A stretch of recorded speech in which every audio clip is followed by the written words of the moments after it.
Good morning and welcome, Patriot Radio News Hour. I'm Joe Jaquint, CEO of the Patriot Trading Group, back from the Windy City. And let me tell you what, they call it that for a reason. The wind blew every second we were there, and it was quite cold. Well, it was only if you're in Arizona, right? It was in the 30s, somewhere between 35 and 50. Pretty much all the time with the wind gusting, but we've made it back and got a lot of stuff to talk about. I will tell you what, I'm glad I don't live it. I'll just say it. And I know my son goes to college up there, and the reason why I wasn't here yesterday is we took our younger son to tour Northwestern. He is, well, let's just say this. I don't know who his father is because he's awfully smart. And, yeah, that's the type of school he's looking at. So we took him up there yesterday, and I will tell you what, no doubt about it, gorgeous campus. I mean, these buildings are incredible. It's right on the lake. Yeah, I still wouldn't go there. And I know it's a great school, but it was freezing cold. But nonetheless, I am back today, ready to get at it. Gold continuing to run. Is it a normal correction on Wall Street? What's going on? The Saudis are killing people. Trade wars breaking out everywhere. What's the Fed going to do? They're going to keep raising rates. Trump sending out tweets. We got it all for you today. 800-951-0592 is our toll-free number. The website at allamericangold.com. We keep you all comfortably disturbed out there. All kinds of articles and videos, and we got the metals program, all the shopping cart. You can do it all out there at allamericangold.com, 24 hours a day, 7 days a week. And I don't even know where to start. I want to talk about, well, let's just say this. Today we got a relief rally on Wall Street. The earnings were not great, but good enough, you know, and this is kind of what they're trying to keep the party going as the air lets out of the balloon. Walmart came out this morning and actually said, you know what, 2019, not going to be as good as we thought already. And this is going to be the trend, and we'll see this play out more and more. And I think a lot of people are right to question the rate hikes and how many are there going to be. I'm convinced we're going to do it again in December, and that's going to be the final straw. I actually think they'll do it at least once, if not twice, next year before they realize what has really happened. And, of course, when you look at the gold and silver markets, everybody's looking for a place to hide. Today we had a brand-new auction. Yep, you know, we talk about this all the time, right?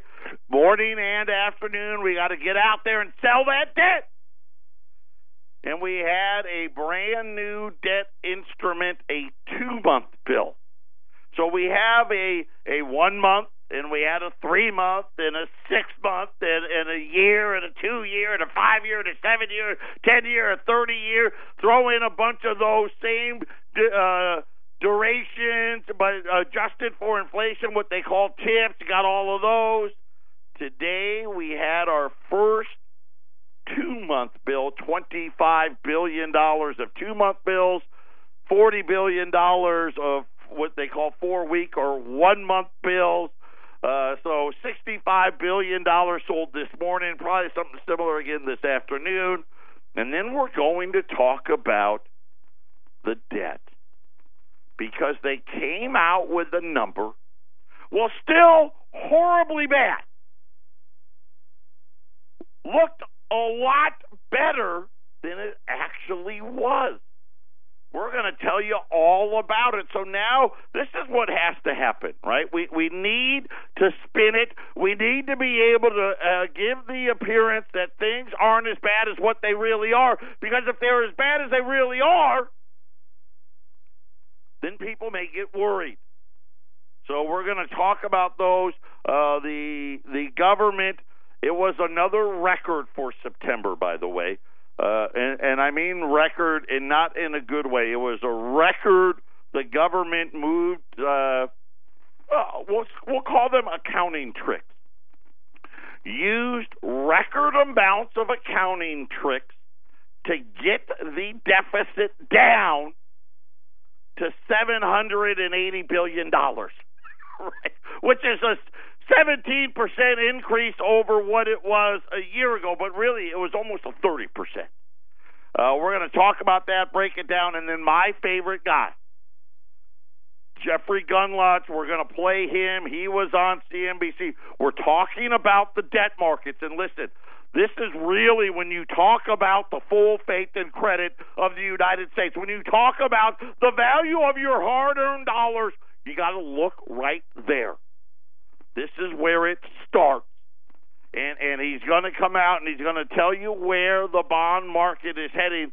And you think about when the 10-year note hit 3.25, how poorly Wall Street reacted. You're not going to want to miss it. We're going to play him in the next segment, talking about where he thinks the 10-year note is going to go. And then, of course, we can all kind of surmise where Wall Street is going to go. But the other thing here's what I loved about it. He gave a bunch of information about what the government has been doing, and specifically the Treasury, to try to hide how bad the debt really is. So we got that all coming up and a bunch more here at Patriot Radio News Hour, 800-951-0592. That is our toll-free number. And, of course, we'll talk about gold, silver, platinum, and all the rest when we return. 800-951-0592. Listen, I don't want you to get caught up in day-to-day. I don't. Because it really doesn't matter. What happened yesterday, what happens today, what happens tomorrow. While it's important, it's not as important as understanding where you're at. If you're 85 or 90 and, no, I don't want not to be morbid, but you're going to be dead soon, maybe it's not as important. Right? And again, I don't help you spiritually, right? You get that somewhere else. I don't help you morally. You get that somewhere else. I try not to get too political. Again, you get that anywhere. What we're talking about is your wealth, not your finances, not rice and beans, not paying off your credit cards or any of that stuff. You get that somewhere else. What we're talking about here is protection.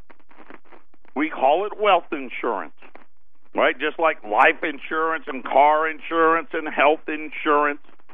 When you buy gold and when you buy silver, you're essentially saying, you know what, I'm going to buy a little insurance on this money that I busted my backside to get. Because we already know, right, the Federal Reserve now is using the quote-unquote inflation target. Doesn't that sound good, right? It's a really, they're so good at using these phrases. We've got this target, right? Like you're playing darts in a bar and we're aiming for the bullseye. And the case right now is the bullseye is 2. Now, remember, it's the 2 the way we do math, right? I know you do math, 1 plus 1 equals 2, not at the Federal Reserve. Sometimes 1 plus 1 can equal 0. Sometimes it can be a negative number. We'll just make it up. But remember what their objective is. Devaluation. That's what that means. This inflation target is nothing more than we want to devalue. And already, and like any good academic, And remember now, everybody there, now I say everybody, okay, 9 out of 10, right? They're academics. They've never accomplished anything. And I shouldn't say they've accomplished plenty, right? They were probably right at the top of their class, if not at the top of their class. They probably studied with the greatest thinkers that the United States had to offer.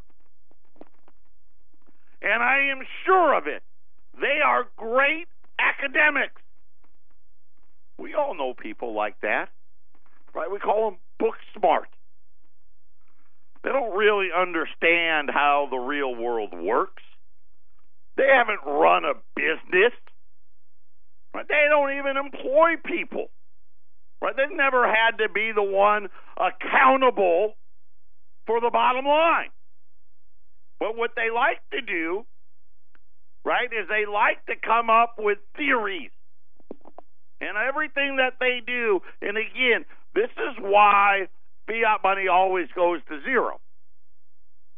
Because their great economic theory is, well, if you got debt, let's just have more of it. And the way they can do it is through devaluation. And already, just so you know, to put it into context, do you know where the inflation target, when it started? About 10 years ago. Yeah. Hasn't been around that long. And already they had over 300 of their best academics in the system study it. You know what they came back with? 2% is not the right number. Matter of fact, it needs to be a lot higher and or a lot lower, right?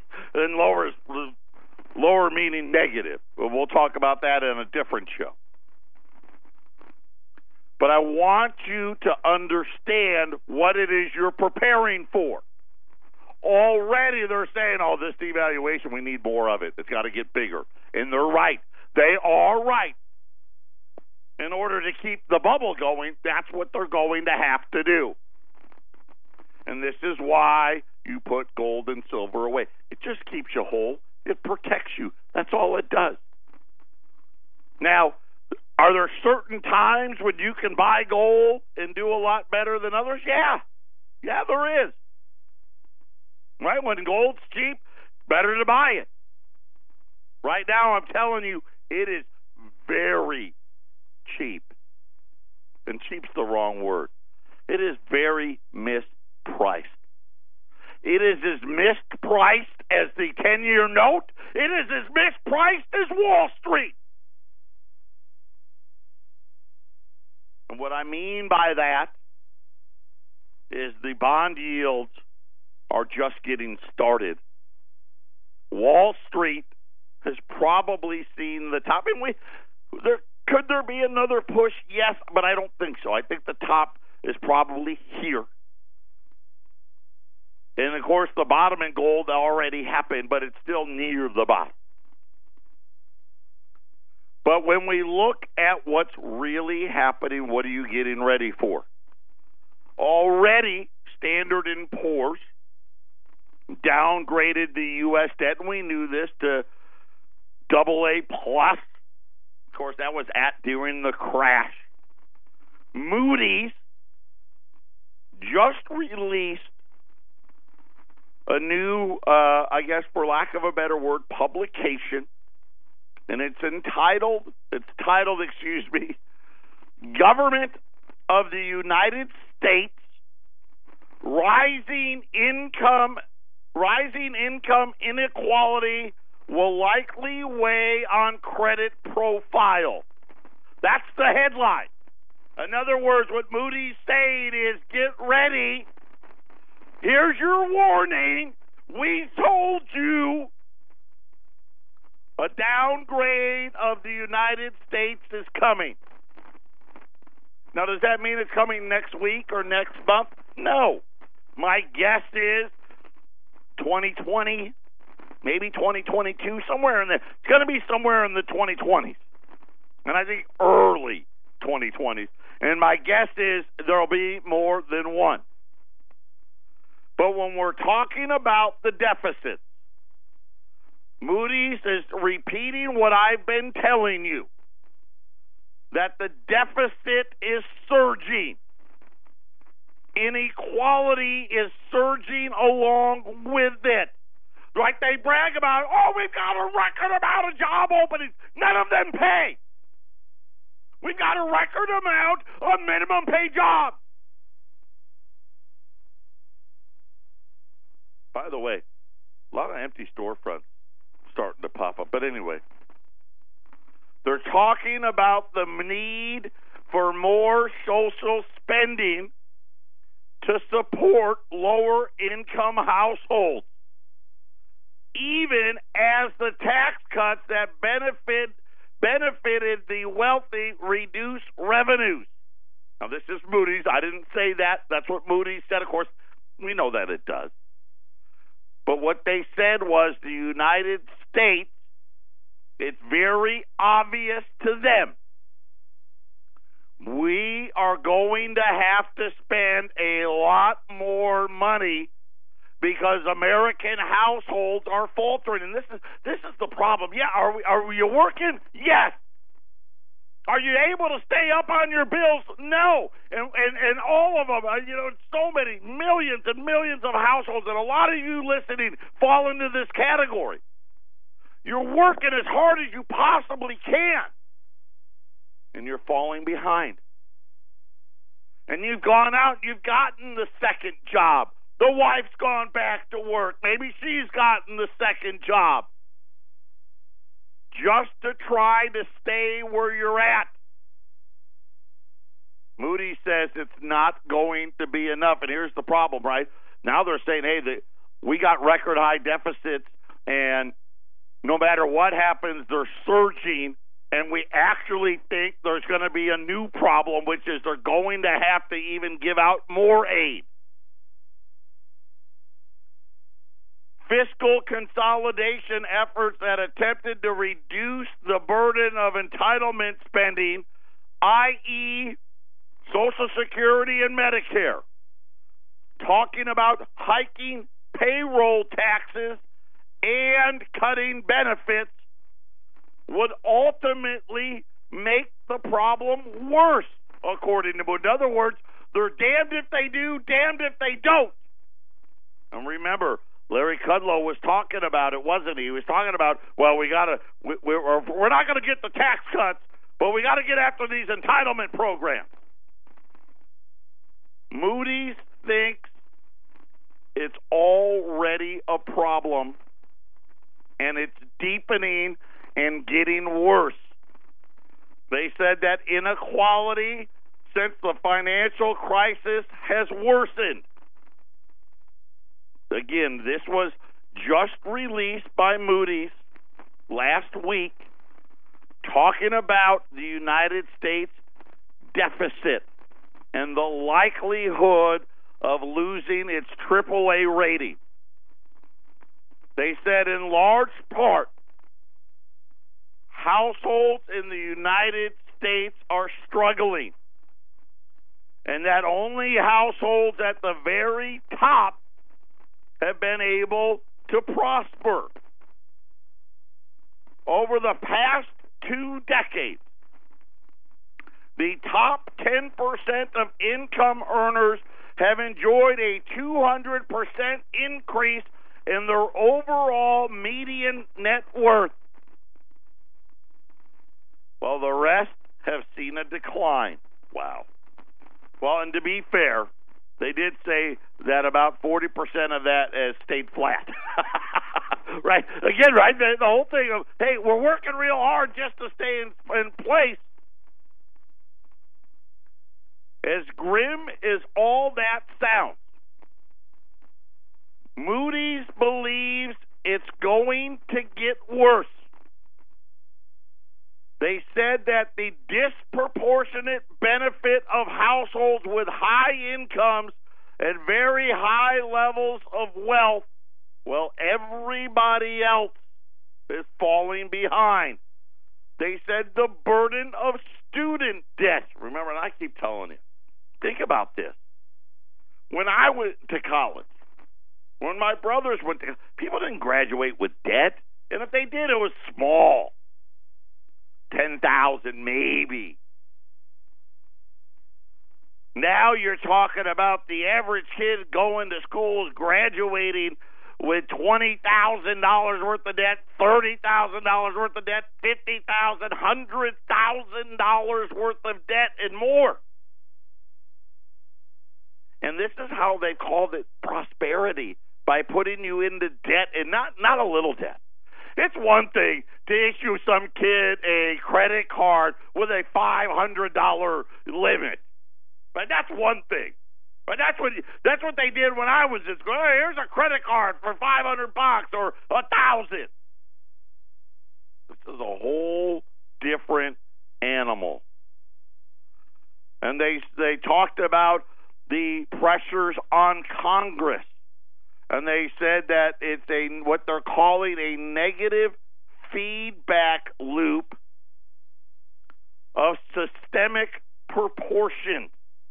These are huge, strong words. Don't say things like that. And they're talking about the rising of borrowing costs and the drop of ratings to follow. We're going to hear from Jeff Gundlach when we return. He's got a lot to say about the debt. Patriot Radio News Hour. Don't touch that dial. This is the Phyllis Schlafly Report, presenting a daily conservative pro-family perspective since 1983 and continuing the legacy of Phyllis Schlafly. Now, from the Phyllis Schlafly Center Studios, Ed Martin. NAFTA has been an American job killer, but so much worse than even that. NAFTA has flooded our communities with illegal drugs and illegal aliens as far away from the southern border as New Hampshire and Iowa. Due primarily to NAFTA, imports to our country from Mexico increased more than 5-fold in the first 2 decades after NAFTA became law. But it is inevitable that this massive increase in legal imports from a crime-ridden foreign country would bring in much that is illegal and harmful too. In 2015, despite the failure of a pilot test program, President Obama extended NAFTA to allow Mexican trucks to carry loads deep into the United States with drivers having only a Mexican, not American, driver's license. This has harmed towns near the border that had nice businesses to transfer truckloads of Mexican shipments to qualified American drivers for delivery throughout the United States. President Trump should end the invasion of Mexican trucks to the United States and not merely modify it. Mexican trucks are not as safe as American ones, and Mexican drivers have been involved in horrific crashes. One can only guess at how much in illegal drugs flows into our nation from Mexico due to NAFTA, because only a tiny fraction of all incoming containers are actually inspected. Moreover, drugs are cleverly concealed in other shipments to escape detection even when their containers are the subject of inspection.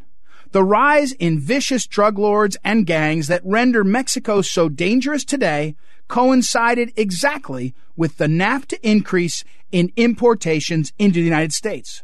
Few may remember presidential candidate Ross Perot, but in 1992, he attracted 19% in the presidential election by talking about the giant sucking sound going south if NAFTA became law. The loss of manufacturing jobs has indeed resulted, as American companies use NAFTA to move good jobs to Mexico.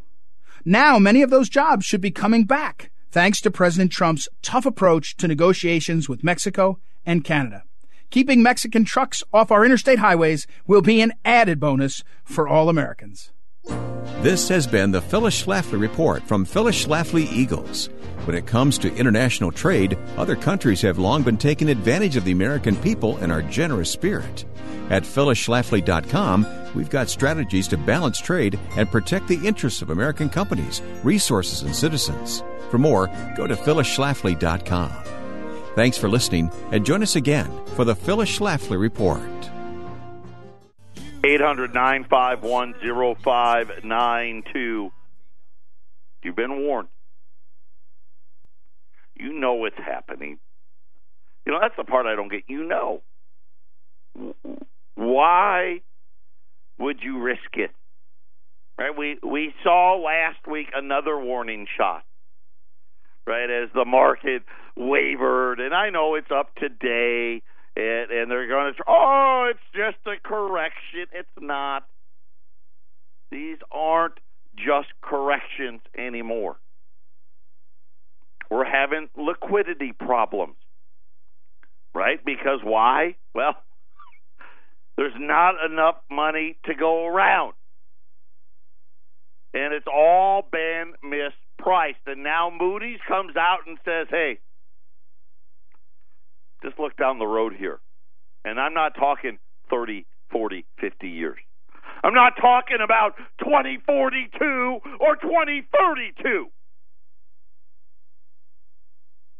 We're talking soon. 2020, 2021, 2022 max. Max. Downgrades are coming. Which means what? Rates are going to skyrocket. Which means what? Inflation targets are going to be revised significantly higher. And then you've got my guy. I've talked about Jeff Gundlach on this show. I can't tell you how many times he's where a lot of the uber rich that Moody's is talking about that have done so well. This is where they put their money. He was on the idiot box, giving yet another warning, and we've got it for you today. Ramon, let's play Jeff Gundlach. You mentioned the speed in which rates have gone up. Was it faster than you thought? And it also, does the fact that it went up in the manner at which it did lead you to believe we're closer to the end of this recent move or merely getting started? I think it's more like in the middle of the move. What I expected is that when we got to 325 on the 30-year, if we broke above it, it would probably break above it with authority. And it sure did. I mean, that one day that it broke above 325, I think the long bond dropped over 2%.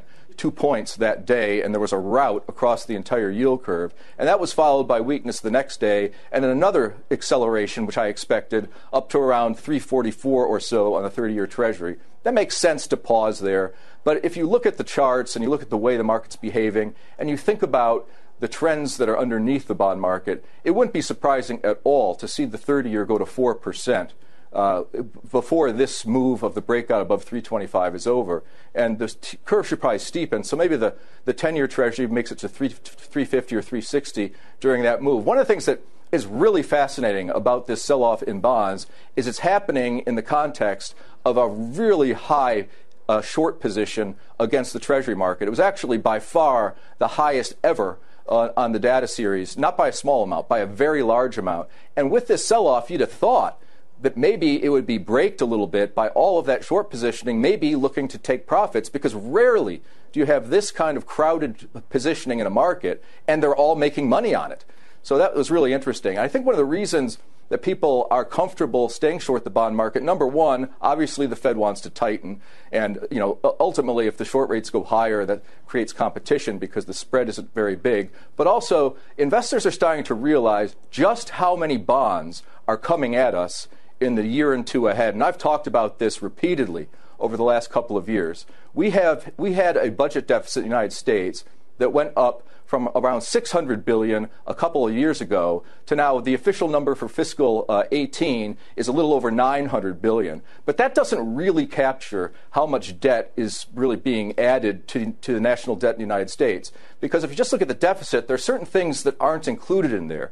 Importantly, there's a loan to the Social Security system that is a very big number, and it takes the increase in national debt for the fiscal 2018 is not $900 billion. It's $1.271 trillion. And that's a cash accounting way of tracking the growth in the debt. If you use accrual accounting, which companies have to do when they report their financial situation, they have to accrue things like pension liabilities. Well, we have pension liabilities in the United States, too, like the veterans benefits and so on that have been increased. And back a couple of years ago, we don't have data for 2018 fiscal yet, I don't think. But a couple of years, the 2 years before that, I think we had about $400 billion of accrual that is obviously going to have to be borrowed in the future at some point for these liabilities. So in essence, the actual growth in liabilities is more like $1.7 trillion in the United States. And on top of that, You have the Fed now cranking up quantitative easing to $50 billion a month, which is another $600 billion for fiscal 2019 if they continue on that course, which takes you to around $2.25 trillion of debt increase, Judge. And this is at a time where we're supposedly in a good economy. GDP, real, was over 4% in the second quarter. It might be in the high threes for the third quarter. And here we are, we're supposed to be having a surplus, and the deficit is expanding. Ladle on top of that, the debt-to-GDP ratios in many other developed countries, and ladle on top of that $10 trillion per a McKinsey study that came out about a month or two ago, that global corporate bond maturities are something like $10 trillion over the next 5 years. So there's a kind of a problem with the compounding curve on debt service, and I think that people are starting to realize that we're going to have to take down an awful lot of bonds, and we're getting more isolationist in the way we're dealing with things, and maybe we won't have our foreign creditors continue on with their willingness to accept our bonds at these levels. So let me ask you that. Of yields. Maybe they have to go higher. So think about what he just said, and let's forget about all these people making money shorting the Treasury market. Set that aside. Talked about the actual debt, which they said you can see it online. It's all over the place, of $779 billion. He didn't even use that. He said that's not the number. The number was well over $900 billion. One of the things that they did, how did they get from 900 plus billion to 779? The answer was pretty simple. One, they had a calendar issue. We talked about that. Remember in the first few days of October, the debt jumped like $100 billion overnight. They got lucky by a couple days. But then the Treasury, they keep a balance. And it's somewhere in like the $300 billion, right? They got to pay bills every day. They're writing checks every day. So they have this balance, and they ran it down to make it appear to be better. And so Gundlach said, hey, you can't do that. It was $900 billion. He goes, but that's only a cash account. If you actually did it the way a company would have to report, the number would have been $1.7 trillion. But then he talked about Social Security and the trust fund. I need to correct something that I misstated it. I'm going to fix it coming up next. Man, there's just so much there. I mean, it was 4 minutes. The clip was 4 minutes, and yet so much there. So one of the things, we talk about a big number and a little number, right? And the big number officially $1.271 trillion. Of course, and I tell you guys all the time, I said, listen, that's your student loan debt goes in there, Fannie and Freddie. But Jeff is right. The difference in Social Security and what we take in, and I'll say Social Security, the difference in payroll taxes, okay? What we take in versus what we spend in Social Security and Medicare. Remember, they tell you, the trust fund's going to run dry in 2032, and I laugh, right? It probably doesn't. 2026, best case scenario. That's the best case, okay? I don't know if it even gets there. But here's what you need to know. It's already bankrupt. I didn't know that that's where they were putting it. So right now, and I don't know the exact number, but I'm going to use what he said in his interview. It's a big number. And I know that we started running deficits years ago, but now apparently, and I tell you, he's the bond king. He knows. I don't know how big it is, but apparently this number's getting big. Let's just say we took in, and I don't know, $1 trillion. We're already spending more than that. Is it 1.1? Is it 1.2? Is it 1.3? So from the government's quote-unquote official number, $779 billion. Right? That's the headline you'll see. Deficit, the highest in 6 years, $779 billion. They lie. Well, lying's the wrong word. They manipulated that number, which was, I'm going to guess, because I don't, I can't find the exact. I won't know. They won't. I don't. I'm not smart enough to know where to go to find it. The Treasury Department just ran down their cash on hand and didn't replenish and made it down to that number. I'll take Jeff's number. Let's call it probably somewhere around $950 billion was the real number. But even so, the government had to borrow in the last 12 months, from October 1, 2017 to the last day of September 2018, just under $1.3 trillion. A big chunk of that was the emptying out of the Social Security Trust Fund. And that number is going to get massive. Like I said, it'll add $3 more trillion to the debt in the next 6 to 8 years. And then it'll be out of money. It's already out. It's already out. That's why when the day they say it runs out, they're like, oh, they'll only be able to pay 76% of benefits, which, again, is a guess, because they have no idea what the COLAs are going to be for the next 8-10 years. They're guessing. But why wouldn't it be 98% or 99% or 95%? Because we're already borrowing it. They just don't want to tell you to you that simply. And he talked about the size of all the debts that are going to have to be out there. And think about what Moody's just said. Hey, we got a problem. Because not only do we see all the debt that he just talked about, we see even more than that, because more and more people are going to fall into the I can't make it camp. It's not me.